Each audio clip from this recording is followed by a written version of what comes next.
श्री गुरुदेव दत्त श्री स्वामी समर्थ श्री श्रीपाद वल्लभ महाराज की जय.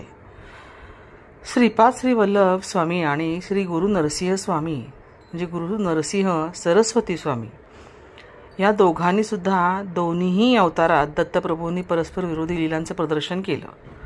श्रीपाद श्री वल्लभ काही महिन्यांचे होता मोठ्या माणसांप्रमाणे बोलायला लागले होते. सांगायला लागले होते की मीच तो दत्तप्रभू. ते पाहून पिठापुरात अफवा पसरली की बापन्नाचार्यांच्या नातवाला ब्रह्मसंबंधाची बाधा झाली आहे. त्याच्यात गतवेद पंडितांच्या आत्म्याचा शिरकाव झाला आहे. आजोबांच्या कडेवर बसून श्रीपाद पंडितांच्या सभेत जाऊन सर्वांची बोलती बंद करत असे. 5 सभेमध्ये श्रीपादांनी नरसावधानीची वाचा बंद केली. त्याला ठणकावून सांगितले की तुझी बगळामुखी मी काढून घेतली बरं का. पापी नरसावधानीने परिस्थिती बिकट झाल्यानंतर देवघरात तो गेला आणि देवाच्या जागी बालश्रीपाद श्री वल्लभ. बालश्रीपादांनी पिठापुरातील 16 वर्षाच्या वास्तव्यात ज्या ज्या लोकांच्या ज्या ज्या लीला केल्या आहेत त्यांना समांतर लीला कोणत्याही पुराणामध्ये अजूनपर्यंत नाहीत.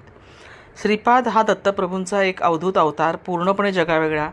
नंदगोपाल, सत्यऋषीश्वर, भास्कराचार्य राहिलेल्या आणि प्रत्यक्ष श्रीकृष्णाच्या लीला स्वतःच्या गोकुळातील घरात पाहिलेल्या बापनाचार्याचा देखील प्रश्न पडला की त्यांनी मांडीवरील श्रीपादाला विचारले की अरे सोन्या, तू नेमका आहेस तरी कोण? इतक्या सगळ्या लीला तू दाखवतोयस.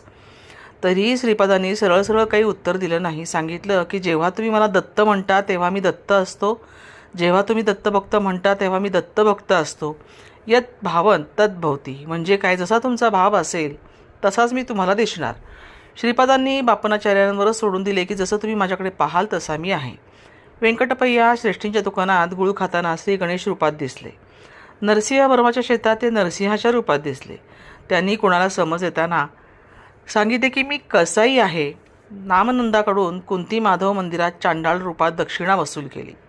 कुणाला घोडागाडी ओढायला लावून चापकाने फोडून काढले, तर कुणाला वटलेल्या काटेरी झाडास अग्नी देऊन मुक्तीसुद्धा दिली. कुणाचे शासन म्हणून घर जाळले, तर वयाच्या 8व्या वर्षी त्यांनी अत्यंत वस्तीत दत्तदासाला प्रेरणा दिली की पूर्वयुगात जे तत्त्व अत्री अनुसयेपोटी अवतरले तेच तत्त्व आज पिठापुरात श्रीपाद श्री वल्लभांच्या रूपात अवतरले. ही प्रेरणा त्यांनी एखाद्या वेदपंडितांना नाही दिली. पिठापूर तर वेदपंडितांचे माहेरघरच, पण वेद जाणणारे श्रीपादांना जाणू शकले नाहीत, जाणू शकत नाहीत आणि भविष्यात जाणणारही नाहीत. कारण जिथे श्रद्धाच नाही, अहंकार आहे, तिथे श्रीपाद जाणीव देत पण नाहीत. आता याच्या पूर्णपणे विरुद्ध बाजू म्हणजे श्री गुरु नरसिंह सरस्वती स्वामी महाराज. महाराज 18 वर्षाची होईपर्यंत मुखातून एक शब्द देखील उच्चारायला तयार नव्हते. लोक म्हणायला लागले की हे पोर मुका